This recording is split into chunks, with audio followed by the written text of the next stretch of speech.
So thank you so much for coming, Alex. That's all right. Thank you Thank you for me. coming on, and yeah, obviously what you're doing with the More community and with your health journey is super interesting to us, and yeah, we would just love to pick your brain about it and love to find out more about your health journey and kind of why you decided to pick OneVit as your sort of supplementing, as part of your supplementing routine.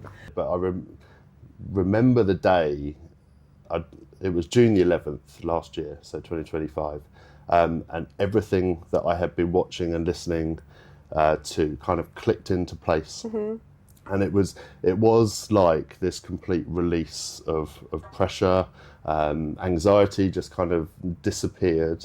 The journey started in January 2025. 25. Yeah. So this is only last year. So wow. So you're actually fairly like, because whenever I look at your socials and like the way you kind of talk about health and obviously the community that you've started, it feels like maybe this was kind of like a long time coming for you in some ways. Yeah. Well, it was, and it's funny you should say that because a lot of my commentary kind of goes back to 10 years ago. So in 2015, I did a year's worth of challenges to raise money for Bernardo's. And I remember that was kind of a turning point because that was me putting myself out there, kind of back in the public domain, using social media, committing to doing something. And I've always found that I needed to have something booked in. So the opportunity to kind of say, right, I'm going to do a different event every month for the year. I'm not someone who's ever going to kind of not do it once I've declared it to the world. Yeah. Even though it seems crazy because it's declaring it to social media rather than, I should be able to just say it to myself. No, but I think that's interesting because it keeps you accountable. I feel like Absolutely. when you kind of invite other people in and you tell them that you're going to do something, it obviously is going to kind of push you even more to do it. Absolutely. I found that with myself as well. Whenever I've had like struggles or things that I wanted to do, I also like run my own socials. I document my acne journey, and like that was related to like hormonal health and stuff. So for me, whenever I started that, I felt like it really pushed me to find an answer because I felt like people were watching with me to also find an answer and we were kind of figuring it out together like as we go along.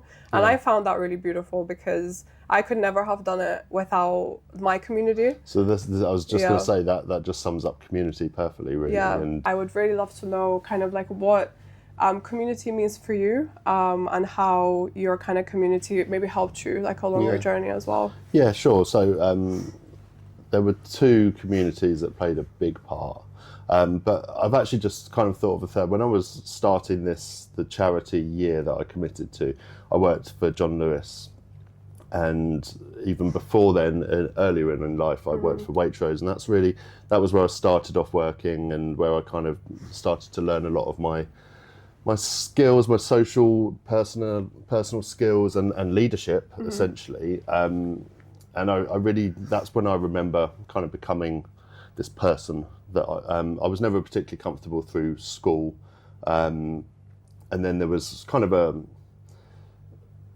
an incident. My stepdad had a stroke, which kind of transformed the whole dynamic of our family setup as it was. And was that when you were like a teenager? I was, I think about 17. It was around A-level time, and that really, it just changed my path slightly, or I allowed it to, because I think I was really scared of the path, going to university, and kind of wanting to continue study in an area. I always find it quite interesting that I was fascinated with the human body. I was a footballer, and I had a few little injuries, and the first person other than direct family that really inspired me was a physiotherapist I was seeing, and that's what I wanted to be. I was like, right, okay, that's what I want to be. But at that time, there was no real human biology A-level.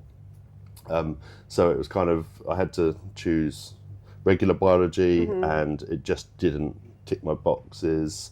I was learning a lot about photosynthesis and plants and stuff like that, and it's like, well, this isn't really what I wanted to be doing.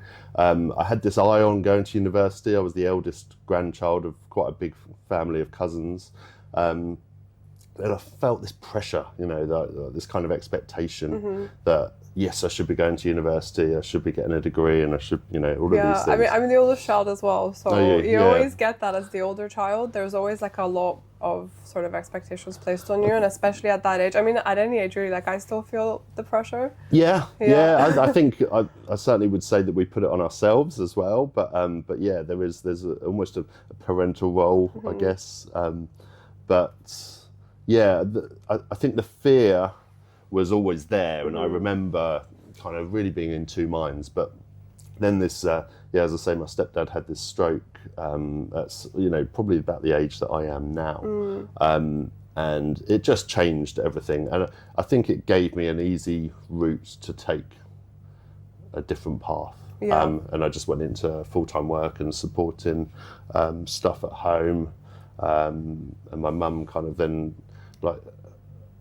had to work extra hard and was supporting of course as well at home, so it really changed the trajectory for you. It did, and I wouldn't say I used it as an excuse, but it gave me a reason to kind of listen to the fear, I guess. And there was no kind of suggestion that I shouldn't go to university or continue studying, but it felt like the easy route back then, and I was enjoying finding out who I was in the workplace, and the partnership, the Waitrose and John Lewis partnership was kind of that first community. But we fast forward to, I think it was 2014 when I first did a park run, and I'd only just started running just to get fit again and to try and restore some kind of confidence and do you think self-value. Between the period of that we just discussed, so your kind of teenage years up until 2014, like, can you run me through what like that looked like for you, maybe from like a mental health perspective, and maybe from even just like a physical health perspective, because that's quite I guess like a big range that in the end like pushed you maybe to start addressing your health. But I wonder what was kind of like what like prompted you maybe in that period. So in that period I was really lost, and I don't think I really delved into that completely, but I can recognise why I was lost and my kind of behaviours. I didn't fit in at school. I didn't seem to have a big friendship group, and yet I had this kind of idea in my mind that that's what you should have. So it's like, I need to have a group of friends. So like peer pressure, I guess, like societal pressure. Societal pressure, certainly, but I just never felt like I really fitted into a group, and I think when I now look retrospectively, I didn't want to. Big groups, they drain my energy. I love them, and I'd quite happily stand in front of a group and talk and lead groups comfortably. But at the same time, I need to step away and just kind of recharge my batteries. Yeah, of course. So maybe it was something where you felt like societally pushed into a particular path, maybe. Well, yeah. So I pushed myself into the path. Because I wanted to fit in. So at my earlier years, I was DJing and in small pubs and local venues and birthday parties and things like that. I loved house music, and that seemed to give me that kind of, I don't know, that dopamine hit, that pleasure. I was really, and it also, but I think what's really interesting is that it gave me a barrier between the group of people. Yeah, of course. So I was there, but there was something there preventing me from being part of the party, if you like. Yeah. And then I guess it was through that experience, I then thought, well, I know, I want to run a bar, and started bar work. And that was great because I had that community and people were coming in, and you'd get to know your regulars and things like that. And I thought, okay, well, this is where I'm good. This is my environment, and I can lock the door and then go home.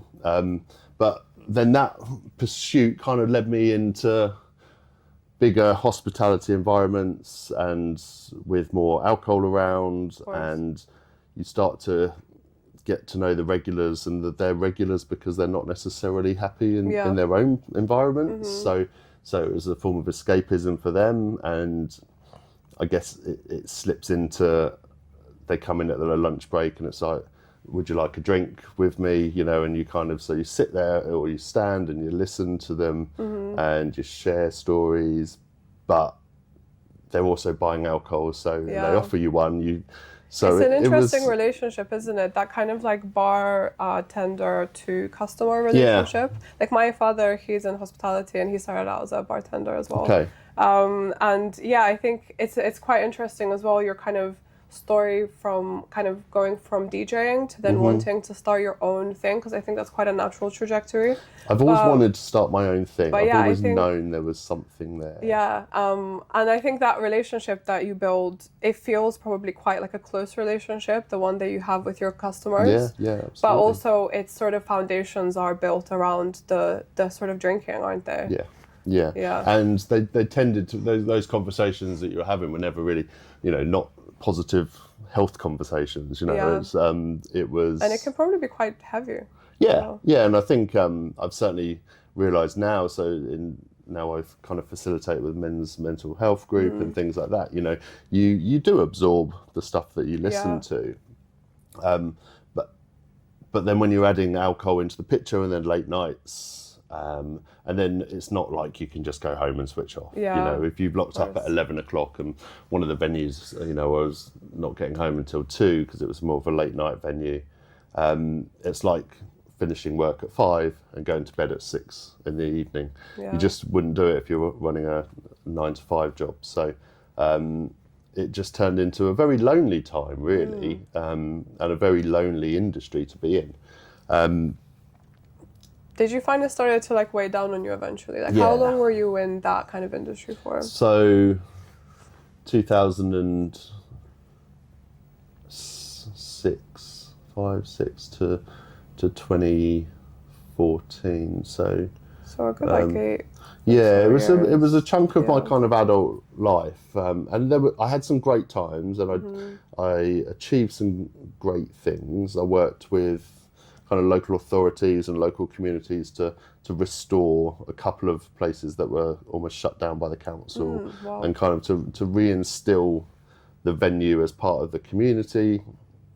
And I guess even so, then I'm talking community, and it's like, so it has been far deeper ingrained in my life than I probably realise. I guess your kind of entire trajectory has been maybe a search for the right community, actually. Yeah. Like now that I kind of listened to your story, it feels like that has been the through line for you. And maybe you found maybe you found it through a particular area in your life, and your kind of job and, your sort of customer base, and maybe that felt like community, but maybe in the end it actually wasn't community. So you had to maybe go looking somewhere else. Yeah, it certainly wasn't a healthy environment. And I think, then breakdown of a relationship and things like that, and then you're surrounded by people that are probably feeling similar struggles, and you've got alcohol, and the lifestyle just kind of dragged me down. Do you think that was the turning point for you then, when maybe your relationship broke down?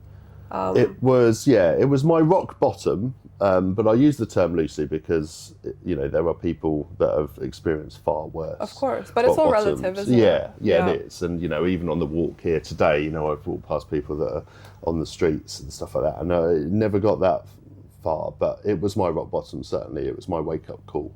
But it still didn't all click into place. That was the kind of, right, I need to do something, and physical fitness seemed to be the way I could do that. It made me feel better. It made me feel better about myself, gave me something to shout about, kind of, and achieve stuff. And I kept pushing for more. You start to see the pattern of where the more communities come from. And so I started running 5Ks, but one of the really interesting things was that I would only do a park run when I'd go away to visit my grandma. It was like 200 miles away. Whereabouts was that? Harrogate. Yeah, so she was living up there near my auntie as well. So we'd go up there and they'd run a park run there. So I'd go and do that.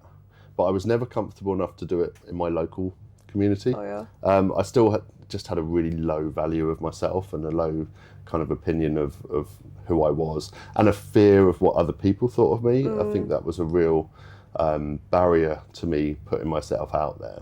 So this charity kind of campaign through the year was a real kind of step back out of my comfort zone, put myself out there and commit to doing something for a good cause. And it helped. It definitely helped. And I did a different event every month. There were weird and wonderful things. So obstacle course races. I did a skydive, which is probably still the best thing I've ever done. I've always wanted to do that. Yeah, I would recommend it to anyone that wants to do it, because it was single-handedly the best thing. It still, it gives me goosebumps when I think about that experience. But I did a triathlon, which then kind of led me to, and it was the triathlon that really kind of, I was a runner, but not an amazing runner, but I swam in the pool, breaststroke. I don't think I'd even done any swim training for this, and borrowed my friend's husband's bike, who was doing it with me. And I just kind of thought, well, I quite liked not being comfortable, but wanting to be better. Right. So there was something there. It's like, okay, well, swimming, cycling and running, those three things could make me, and I just, got the bug. So I was running half marathons, and then reaching toward I think my first full marathon was 2016. And I just didn't really stop. And I thought, okay, well, I joined a tri club. So that was, again, another community that was really impactful. And I just thought, well, I'm going to sign up for a full Ironman. This is without doing a half Ironman, which a lot of people kind of gasped at when I said that I hadn't even done a half. But now I do halves quite regularly, and I finish them, and I just think, I don't know if I could do that again. I was saying that I did just do a full one in August last year, so I can. But so between first park run 2014, I'd done a full Ironman in 2018. Wow. So it was quite a steep trajectory, but there was still so much that I had to kind of unpick and work on within myself, because even through the charity side of things, I was doing the event, I was posting on social media, and then I was reverting back to myself, where I was kind of just hiding, drinking loads, and just not looking after myself. Even while you were doing the Ironman and the triathlon. The Ironman did stem the kind of addictive side of me through the training. But I do remember it being a real come down after. So the absolute elation of achieving this, but then it was, and you see it in kind of high level sports people, certainly footballers of my day, where they've kind of finished their career, and then it's, they've ended up hitting alcoholism or gambling and various other addictions. So it was a low point. It was like, okay, well, what next? Yeah. Where do I belong? And I guess that's really interesting, because I'd never really recognised that, but that sense of belonging it still wasn't there. Yeah. Even though you were kind of pushing yourself to your physical limits. But in an individual sport. On a spiritual level or on like a mental level, you didn't still feel fulfilled. Not one bit, no. And it's I guess then you look at the societal expectations again, and I met someone. I'd met someone just before doing the full Ironman, actually, who was an incredible support. And it kind of, again, it just felt like that's what I should be doing. I should be getting into a relationship, settling down.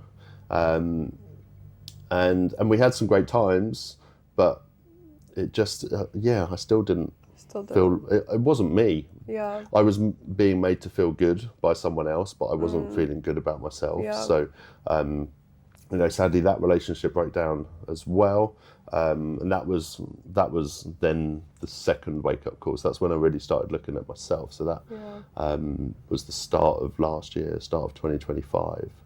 And do you think there is, or let me phrase it like this, what sort of expectations do you think are placed on men, for example, when it comes to physical health versus mental health? Because whenever we spoke yesterday, I remember saying that maybe mental health is often overlooked when you seem physically healthy. Yeah. And I'd love to get your sort of perspective on that. Well, I think that was even, my own view on it was that people saw me as physically healthy, so they'd think I was okay.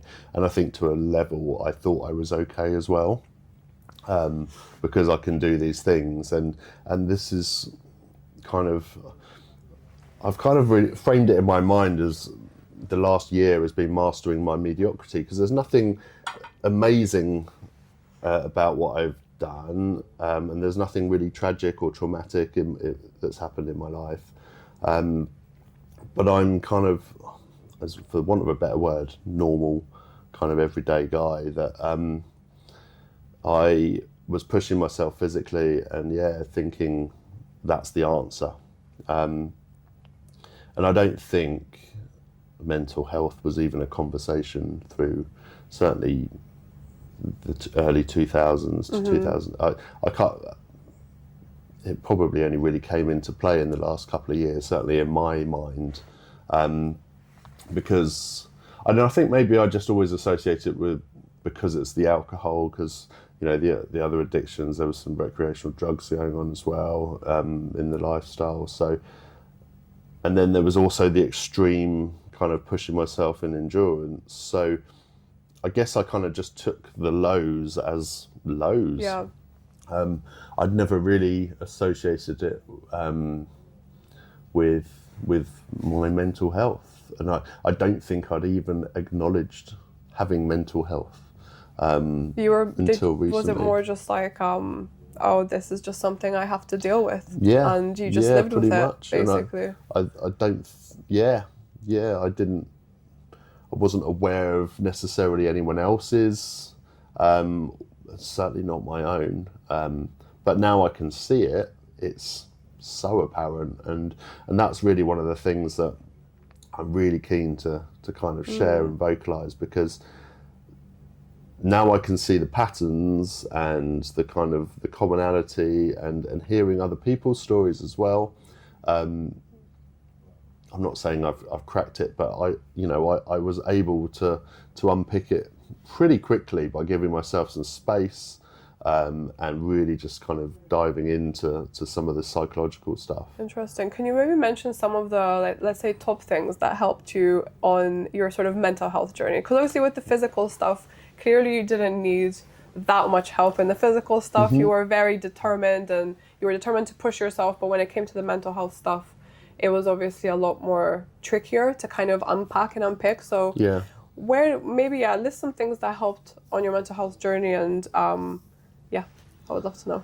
So there were a couple of people that really supported. I guess when you restart a single life in my early 40s, I was starting to meet people, and I would see the same patterns, but because I'd stopped drinking, I stopped drinking 4 years ago now, so I was able to see the behaviours and hear the feedback without self-destructing. So I think in the past, I would get kind of quite intense into a new relationship, and almost start to look big picture as soon as someone showed an interest in me, if there was a mutual attraction or something like that. And so the biggest thing really was some feedback that I got from someone that was just was also willing to kind of give it and not run away. And it was that, so I started to just unpick this kind of attachment theory stuff and started to look into that, because I started to recognize this insecurity in me. And I guess it was still that searching to belong. So you really did some soul searching. Yeah, it really was. And it was really interesting, because it starts to talk about your early years attachment, and like many others, my parents separated when I was relatively young. but that's quite the norm. But it still affects you, and it does affect your attachment style. So was that like in therapy, would you say, or was it more through like a friend connection? So it was initially some feedback that then led me into therapy. I see. Yeah, so I'd already been part of this men's mental health group, and this was as a member. I walked in when I was going through the divorce, because I could see myself struggling. I could feel it. It wasn't the alcohol, but the shame was certainly kind of rising back up, and it was leading me back into circles that I was familiar with in my previous kind of addictive days, and I just wasn't comfortable, and I could see it having a detrimental effect, and also just affecting how I was conducting myself. So I walked into a men's group. The room was probably, there was only 4 or 5 guys in there, and it was really intimidating. I'd walked past several times and not walked in. But the one night that I did was, that was a big life changer. It was a group of guys that I probably wouldn't have spoken to, crossed paths with in any other circumstance. But they all had stuff, and very different stuff going on. But one thing I quickly noticed was that, the root kind of stuff that's bubbling away underneath was all very similar. Yeah. And ultimately it does come down to a lack of self-worth, pride, value, self-esteem, and that's through whatever circumstances you might find yourself in. So it was a community again. It was a relatable opportunity, an opportunity to talk, and that became a bit of structure. It was one night a week, and I'd look forward to that. That's great. I mean, it sounds like that was maybe a stepping stone into piecing the puzzle together between your sort of physical and mental health to like a more sort of holistic approach, let's say. Yeah, no, very much so. Yeah. And the group, so it's Mankind, they're based down in Eastbourne, which is not far from where I live. They're affiliated with a counselling service called the Old Bank. So after about a year, that was this February 2025, I'd noticed this stuff, which wasn't what I was, I was going to the group because to try to navigate this unnecessarily challenging divorce, and kind of get myself through that. But then I started to notice this insecurity and discomfort in myself that I thought, well, I need to unpick this. And they were affiliated and offered relatively low cost, accessible counselling. And I went in and I'd spoken to their lead counsellor, who then matches you with someone. And that was, again, one of the best decisions I've ever made, just to be able to talk about me and solely have just someone listen, I think. But it was very much person-centered. I was doing the work myself. Some interesting observations and kind of leads, signposting and stuff like that would happen. But it was very much me going away, kind of podcasting, watching other stuff, watching content, and then going back with all of this kind of exciting energy that I was kind of kind of almost like reporting back. Absolutely, it was your like this progress, because I've always been a bit of a, I want to know why something's not working, and I'm more than comfortable with stuff going wrong. I used to probably be a lot harder on myself, and almost put the shame on me if something went wrong, but it's where I've learned everything that I've ever learned, is by stuff going wrong. And I've always kind of joked, even with things like DIY around the house, it's always good the second time. Because I'll mess it up the first time, but I'll learn from that, and then it would be right. There might be a horrible hole behind the picture that I've hung up, for instance, but you can't see it. But nobody has to know. Exactly. So I've always well, I've certainly found comfort with getting stuff wrong, but also recognizing why stuff might be happening. And I think when I started to look at my own mental health, it just all made sense. Yeah. You know, it was no fault of anyone's in my childhood, and there was no, as I say, there was no significant trauma other than my stepdad's stroke was life changing, certainly for him.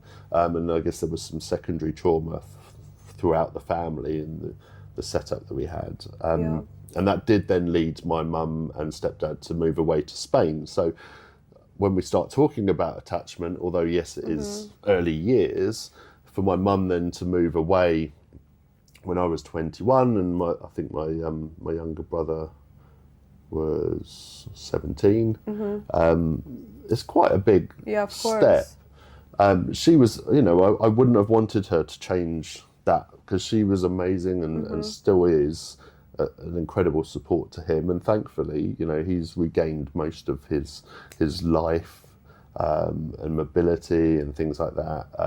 But of course, it was a very life-changing event for you. Yeah. And I don't think I really attributed anything to that. We just kind of got on with it. You often don't, especially I mean, I come from a working class background, and I think that really is like important to be mentioned. I don't know how it was for you, but whenever you deal with certain traumas in your life, you kind of you're taught by life to just get on with it because you don't really have another choice. So I don't know if that resonates with you, but very much so. And again, it's always that opinion that there's someone worse off. You know? So it is just kind of I guess a stiff British upper lip. Well, I'd love to also ask you. So obviously, whilst you were you discovered the men's mental health group, and that was very like pivotal for you. But I'd love to know some of the sort of lifestyle changes that you were making, and what those changes kind of did for your health, like physically and also mentally, because as we've spoken and we've realized, like, those are so attached. So no, absolutely.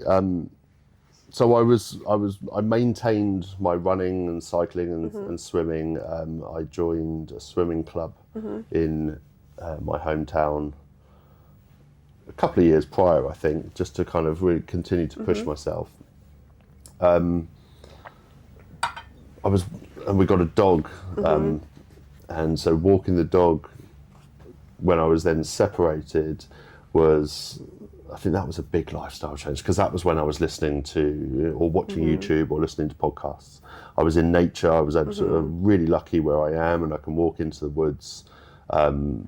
I can walk onto the high street and then into the woods. And, you know, I think that time of year as well, it was early mornings. I wasn't sleeping well, but I'd be getting up early and almost hearing bird song straight away. And it was, so lifestyle wise, I think nature was really important, and that's been a driver to where I've started with the more community.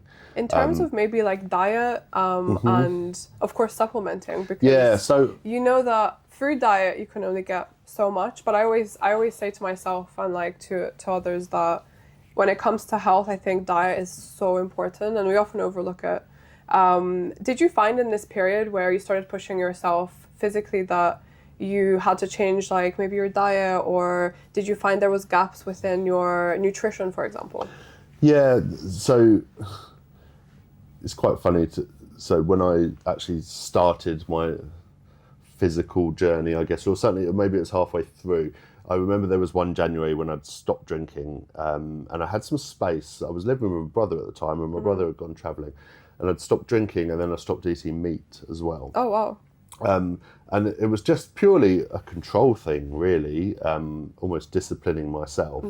And then it's funny to look back on, like, I'd started, you know, once February came, I'd started drinking and using drugs again, but continued not eating meat.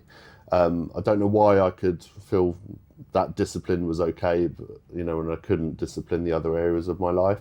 But last year I started eating meat again, just to get good protein sources, because I was feeling really low in energy. Kind of, I guess, my immune system was okay. I wasn't getting ill as such, but I felt low.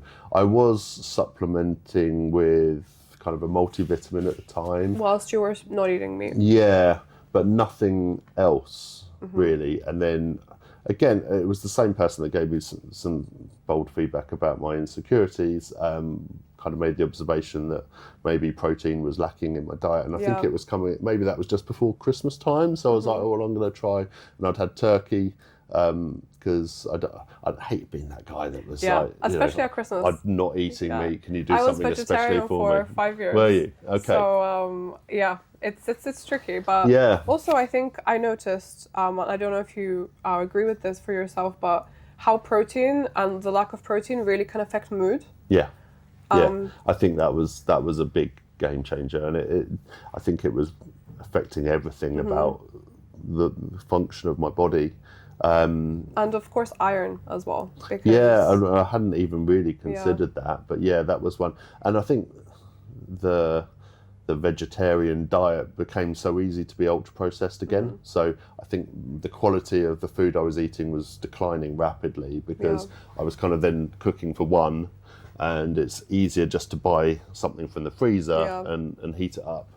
Rather than cook vegetables. And I find you have to be quite strict with yourself when it comes to cooking for yourself when you're vegetarian, because it can so easily slip into actually quite unhealthy. Because I think people, when they hear vegetarian or vegan, they think, oh, you must be so healthy, but actually I personally found that I didn't manage to be as healthy as I am now eating, and I started eating meat again as well. It's really interesting. For me, it was for protein, hormonal purposes, because I had a hormonal imbalance, and also I'm anemic. So just by nature, not because I was vegetarian, but it runs in my family. So I have to eat animal protein, and I have to get heme iron, because non-heme iron just isn't enough for me. So I supplement, and I still supplement because of my anemia. But I would love to find out, what is your supplementing routine like, and do you have one? I do now. Yeah. Yes, I think I always considered supplementing, kind of taking protein powder and creatine then kind of became quite prevalent in the communities that I was listening to around, not just being for muscle gain and things like that. So I was using creatine as a powder within protein powders. It's such a big buzzword now, creatine. It's become so popular. And it does seem to make a difference, but it's really, I find it really difficult to measure sometimes, when you start taking something new. I've certainly noticed the difference, and creatine was a good example. When I stopped taking it, that I could feel the difference, and it was general performance, kind of strength. I go to the gym regularly and do the same workout regularly, and I just feel just not quite as strong. And then the recovery didn't seem as smooth. And then one of the things I added in the last year was collagen. Again, lots of talk around that in various health spaces, particularly females. But I think it made sense. It was tissue repair and things like that. And I was getting quite a bit of knee pain at the time, and that seemed to dissipate. And again, when I stopped taking it, it came back. And I have since started working on the muscle groups around the knee and things like that. So a lot of strength work has been kind of put in around my legs to further support that. But I do still take collagen, and omega-3 was a big one. So I was eating fish even, so I was a pescatarian. But omega-3 just again, and I think that was one that I did notice the difference almost when I started taking it. It kind of feels like you're just oiling your body a little bit, kind of thinking like Tin Man in Wizard of Oz or something like that. But it was almost like just everything just felt a little smoother, including digestion and things. So, and then maintained with a regular multivitamin. And then towards the end of last year, I started taking vitamin D3. Again, I feel like during the summer I'm okay, kind of from an energy level and things like that. And have you tried other brands? Because obviously, I'm assuming all of the ones you mentioned are the OneVit lines. Yes, but yes, I have tried other brands. And how would you say like they compare? Because I mean, I myself obviously tried a lot of different supplements. Yeah. But how would you say, for instance, this brand compares maybe to how you felt when you've maybe tried other supplements? So yeah, because I've gone to both ends of the market. I think initially, certainly 10 years ago, I was going to a high street chain perhaps and buying one pot and then getting the next pot for a penny, because it felt like a good value. But I can look back and say that I couldn't see any benefits to what I was doing, but psychologically maybe it helped. But then also when I look at my lifestyle, it wasn't supporting. So I think you've got to keep the lifestyle, the exercise, your own, and mental health makes a massive difference, I think, in supplementing as well. Yeah, I think for me, supplementing is always like a little bit of a boost, and filling in gaps rather than trying to like replace entire food groups. Or if you're you know, having an unhealthy lifestyle, or you maybe have things that you're trying to address, maybe supplementing alone won't solve the issue. Certainly not. No, and I think it supports everything else, but you've got to work with your nutrition, your mental fitness, and your physical fitness. I think those, you know, and I find supplementing just helps everything run smoother. So I've also tried more premium brands, certainly one in particular, and I'd say certainly then I've gone back to OneVit. The only difference I could tell between the two was you feel like you're paying for the packaging. Yeah. On the premium brand, it was a nice gold label and a gold lid and glass jar. And came beautifully packaged in the post and things like that. But you just kind of, you know that you're paying for that as well. Yeah, of course.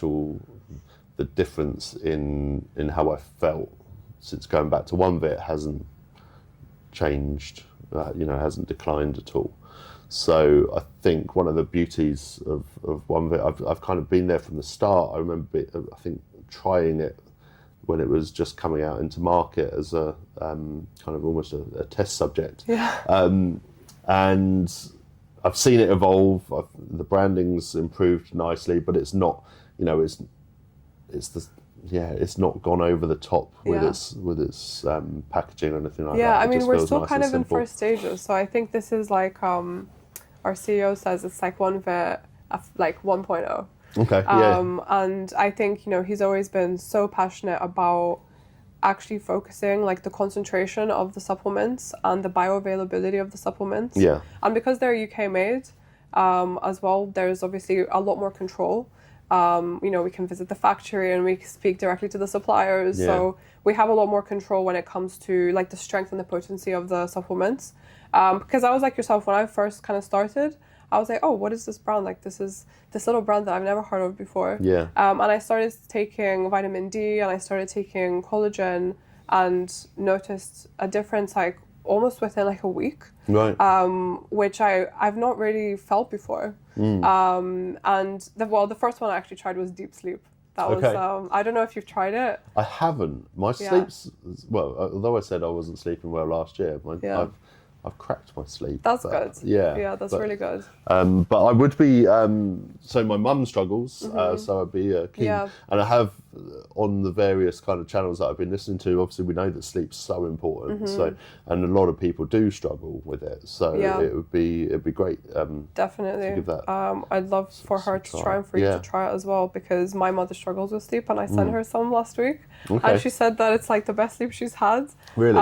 So I was really happy about that, because our sleep complex has tryptophan in it, which you often find in like things like turkey, for example. Yeah.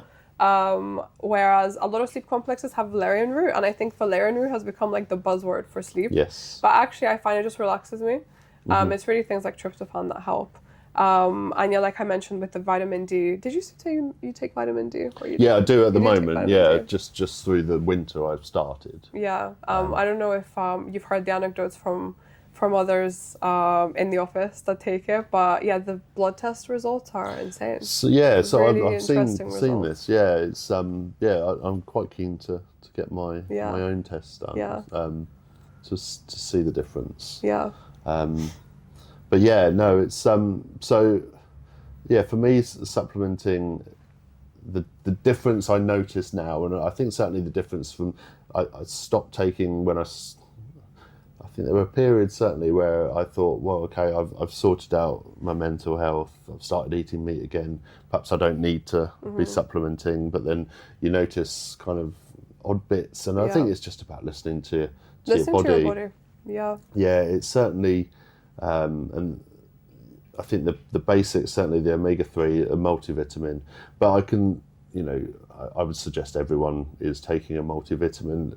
Some of those high street stores, what you get in them, perhaps not so much, and it does take longer to kind of notice any difference. But, did you ever do any blood work before you started supplementing, or during? I did. Well, I did have one of those full medical tests a while ago, but I've not even looked back. But it would be interesting actually, because that would have been a few years ago. I always say to people, because I'm really into I guess seeing what's going on in my body, I love to know. So I always say, if you're going to start supplementing, of course, if there's something that you feel is off, like you were mentioning, listen to your body, super important. But I think doing some blood work is, and I don't think it's as common in the UK. I feel like where I'm from in Bulgaria, we do blood tests every year.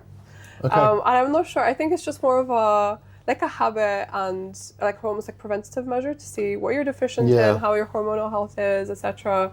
But I feel like I've not noticed it as much here in the UK. And there are great services that exist for testing. So I always say test, because I didn't realize I had even a zinc deficiency when I tested. No. Obviously I knew about iron a little bit because of my kind of anemia symptoms, but and vitamin D, of course. But it's always so interesting to then you're really targeting something. Yeah, like you say, you can see the results. Yeah. And you should feel them as well. But I think even seeing the results, you would probably feel some sort of benefit in your psychology around that as well, because you like you say, you can see the data. Yeah, and also I think it gives you that kind of mental, almost clarity and release to be okay, well actually I know that what I'm doing is working, or I know what I'm doing is right.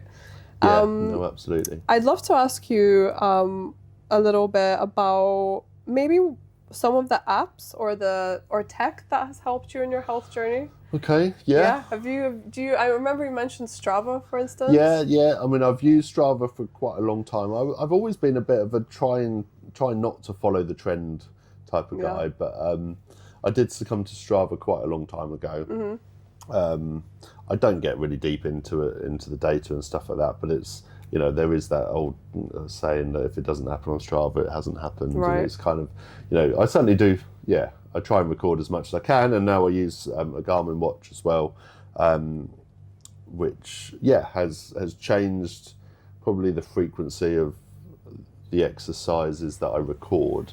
To some points, I'll often record dog walks sometimes if I need to get some steps in, mileage or things like that. But predominantly I just use it for proper kind of aerobic activity. So my running, my swimming, and my cycling.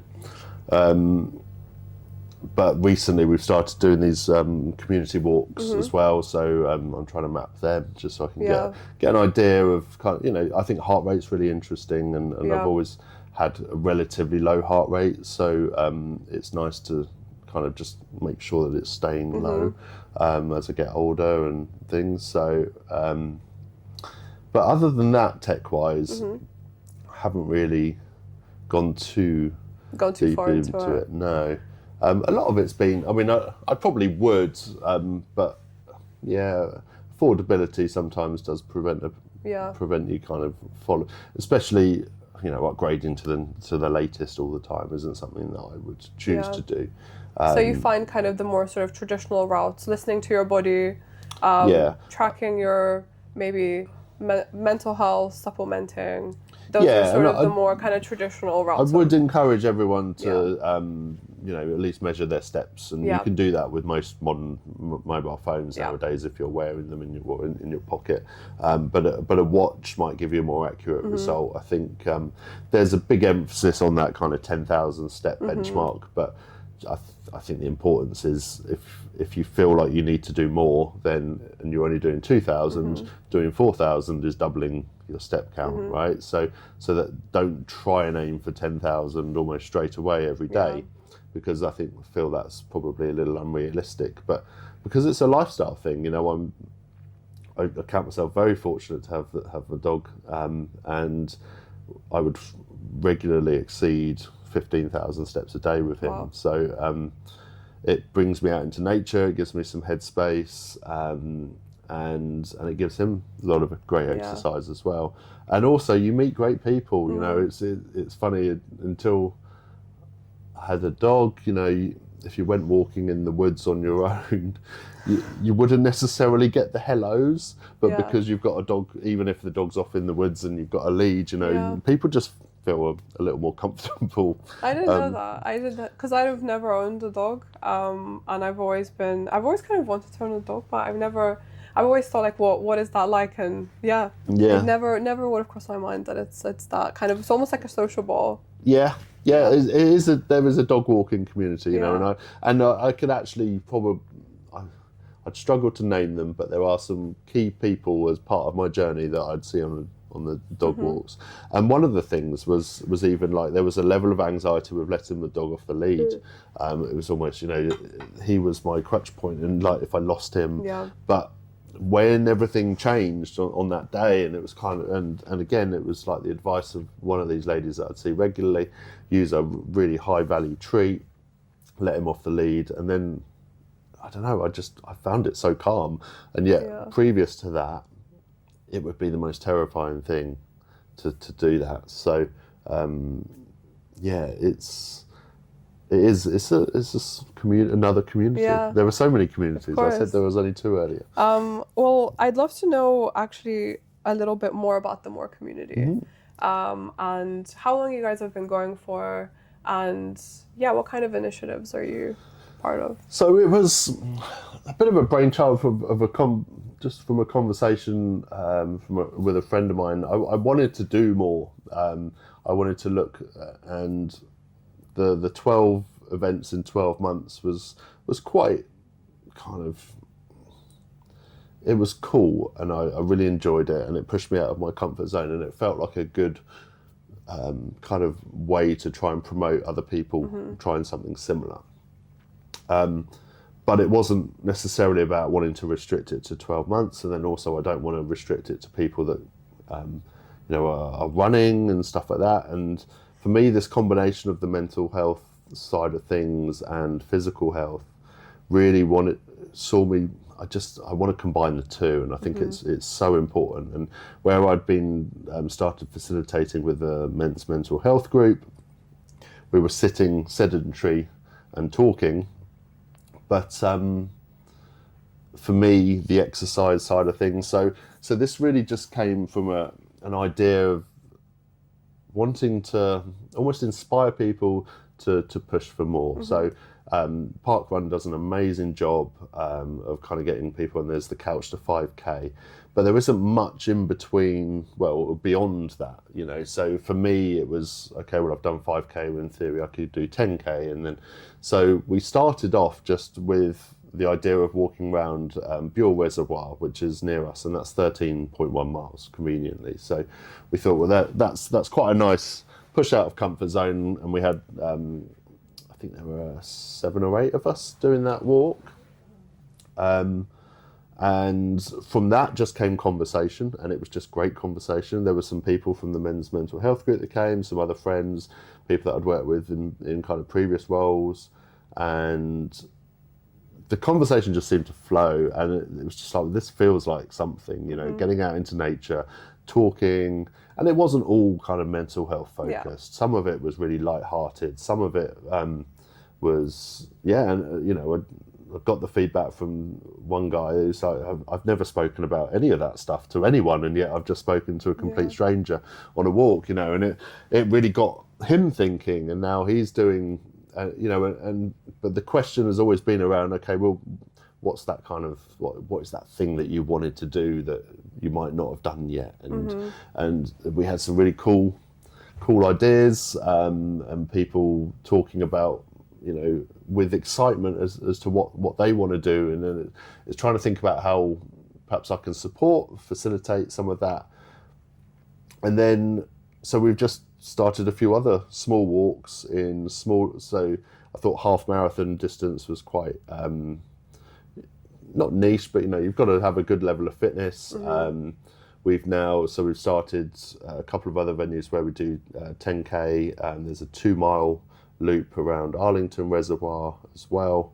So there's kind of an entry level point, and a couple of mid-range points. So the idea is, I guess, what I'd love is for people to come along and kind of achieve the 2 miles and then work their way up to the 10K. And then some of them might not be runners and maybe think, well, okay, if I've walked 2 miles, maybe I could try and run 2 miles. And, so it's really just about trying to open it to everyone.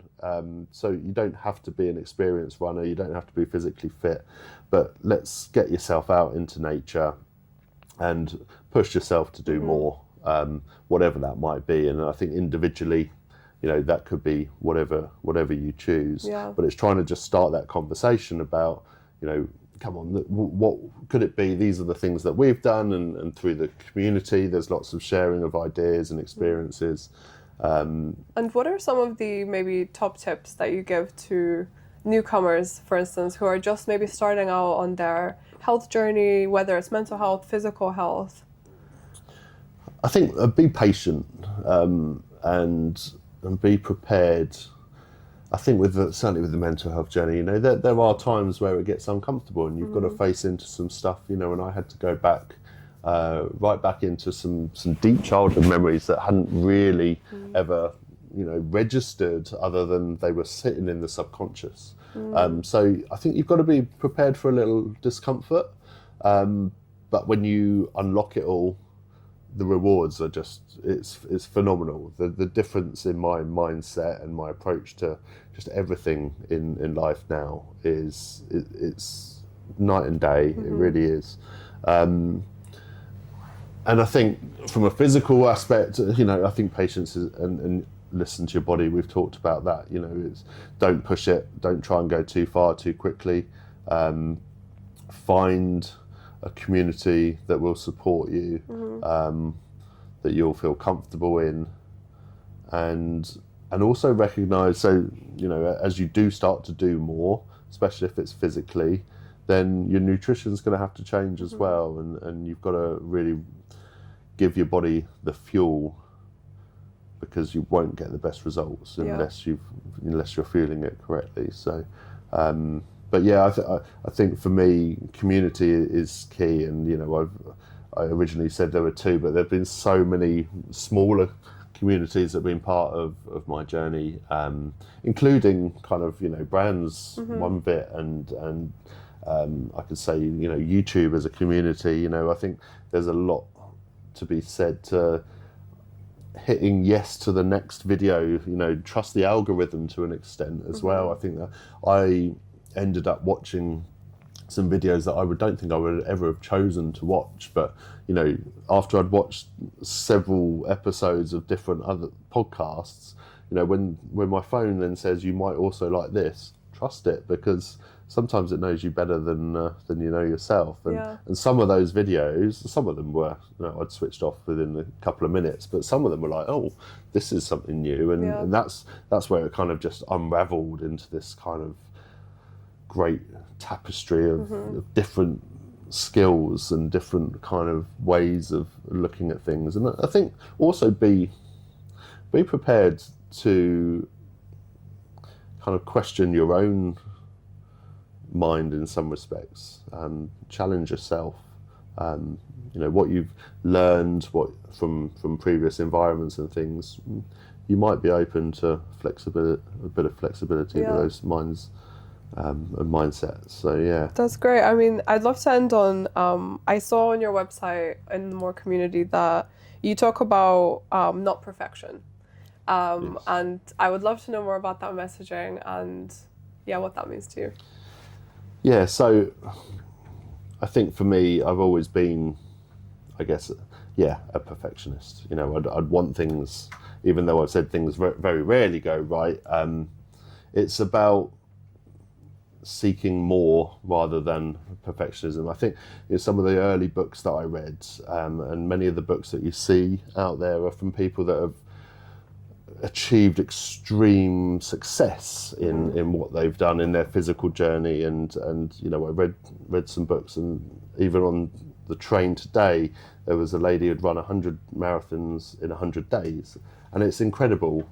But that doesn't mean to say that that's what you need to do, and it's be comfortable in your own comfort zone, but also be prepared to step out of it, and be prepared to get stuff wrong, and be prepared to, I don't like the word fail, but if something isn't right at the time, then just kind of reevaluate and perhaps just change your path. But yeah, I think just push yourself, step out of the comfort zone. If you find community that will support you, to do that as well. Seek inspiration, but you don't have to replicate what we see, because even on social media, right, we'll see guys in the gym that are like, flexing their muscles and all of this. Is that perfection? Not for me. For me, perfection is feeling how I feel 90% of the time at the moment. I don't know about their own mental fitness, but I think if you can unlock the two, the physical and the mental fitness, I think you'll be a lot closer to perfection than you ever thought. Because just constantly trying to look better or just doesn't all fix everything, it's for me.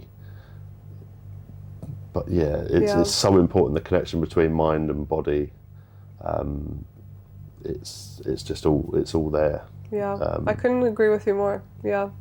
I think the perfection seeking can definitely be to a detriment of a lot of other aspects of your health, whether it's like physical or mental.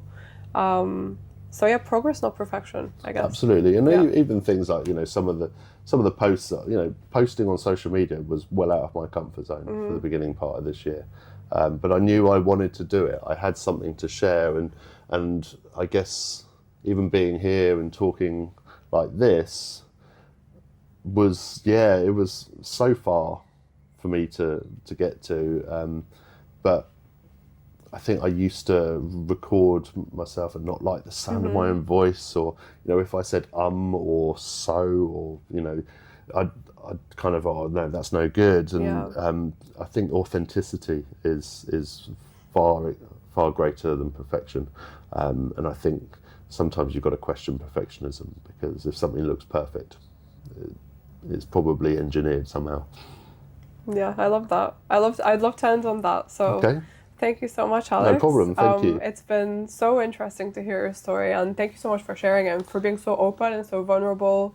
And yeah, please obviously go and follow the More Community. Yeah, so morecommunity.co.uk or More Community Wellness on Instagram, and More Community on Facebook. Yeah. I'd love to have you with us. Thank you, Alex. Thank you.